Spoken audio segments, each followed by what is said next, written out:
Good morning बच्चों। मैं doctor सुधा मित्तल। आज का अपना टॉपिक है संगठन की प्रक्रिया, प्रोसेस ऑफ ऑर्गेनाइजेशन। पिछले वीडियो में अपन ने संगठन का महत्व, एक अच्छे संगठन के आवश्यक तत्वों के बारे में अध्ययन किया। अब अपन देखते हैं कि संगठन बनाने की एक क्या निश्चित प्रक्रिया है, क्या प्रोसेस है। क्योंकि जब हम कोई भी कार्य करते हैं तो एक निश्चित प्रक्रिया से ही पूरा करते हैं ताकि वो एक अच्छा कार्य बन सके। तो संगठन की भी एक प्रक्रिया है। संगठन के निर्माण के लिए कुछ आवश्यक स्टेप, कदम हमें लेने होते हैं। उस संगठन की प्रक्रिया के अंतर्गत पहला चरण यानी पहला स्टेप है उद्देश्यों का निर्धारण करना, डिटर्मिनेशन ऑफ ऑब्जेक्टिव्स। संगठन की प्रक्रिया में सबसे पहले संस्था के उद्देश्यों का निर्धारण किया जाता है, क्योंकि संगठन के उद्देश्य नीतियों और व्यूह रचना के आधार पर कार्य करता है। तो जैसे कि ब्रेच ने भी कहा है कि संगठन का मुख्य उद्देश्य प्रबंध प्रक्रिया का उपविभाजन करना है ताकि योजनाओं का क्रियान्वयन किया जा सके। इस प्रकार जो उद्देश्य निर्धारित किए गए हैं तो प्रबंधक एवं कर्मचारियों के लिए वो मार्गदर्शन का कार्य करते हैं।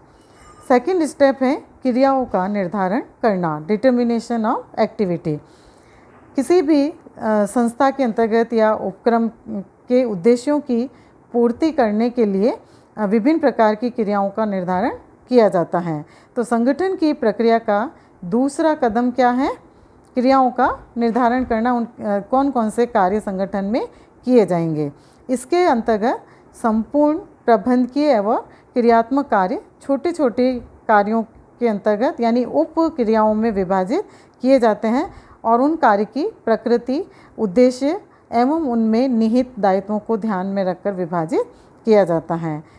जैसे उत्पादन, क्रय विक्रय, वित्त, विज्ञापन और लेखा कार्य आदि हो सकते हैं।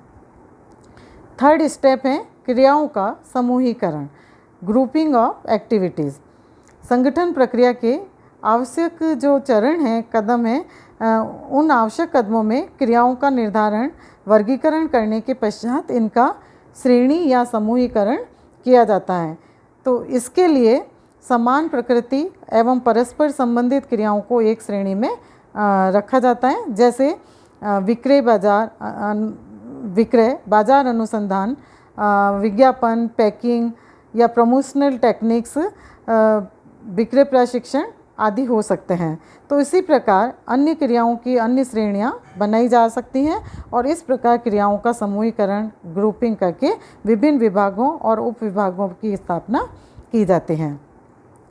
नेक्स्ट स्टेप है कार्य सौंपना, असाइनिंग ड्यूटीज़।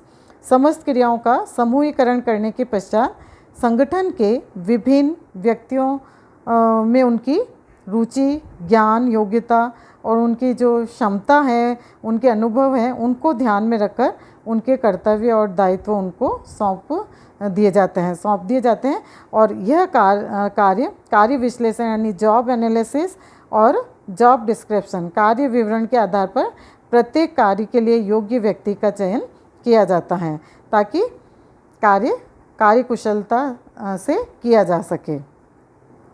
नेक्स्ट स्टेप है अधिकारों का प्रत्यायोजन, डेलीगेशन ऑफ अथॉरिटी।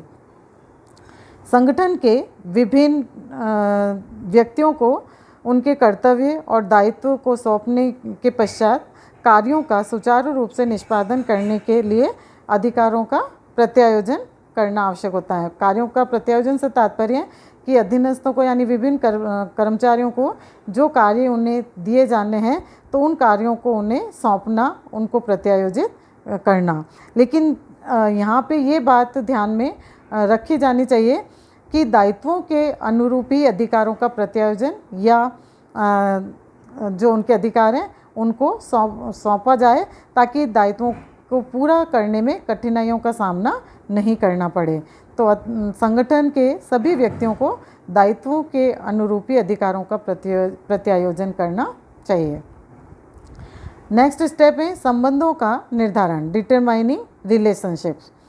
संगठन की प्रक्रिया के इस चरण में, इस कदम में विभिन्न कार्य क्रियाएं, विभाग, उप विभाग, समूह और व्यक्ति, संस्था के उद्देश्य और संसाधनों के मध्य संतुलन और संबंधों को स्थापित किया जाता है।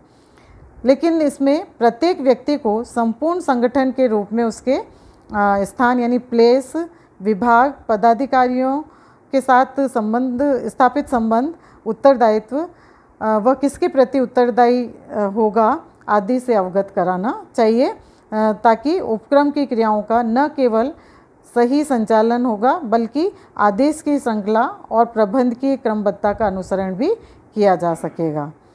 7 स्टेप है संसाधनों का आवंटन।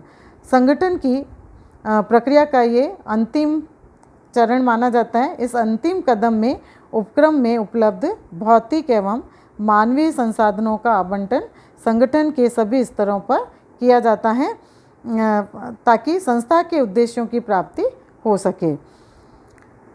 तो संगठन की प्रक्रिया को इन 7 चरणों के अंतर्गत पूरा किया जाता है और एक संगठन का निर्माण सफलतापूर्वक किया जाता है। अब इसके बाद हम पढ़ेंगे संगठन की विचारधाराएं।